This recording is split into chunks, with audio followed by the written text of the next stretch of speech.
তই শুই আছিলি সেইকাৰণে মই লোৱা নাই যাব লাগে নেকি দোকানত উৎপাত নকৰ বল বল হ'ব হ'ব হ'ব বল বল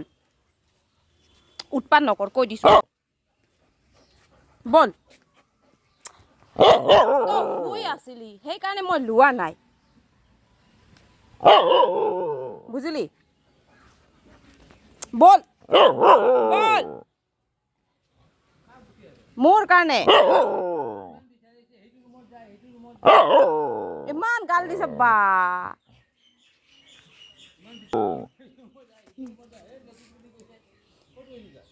দোকানত গৈছিলোঁ মই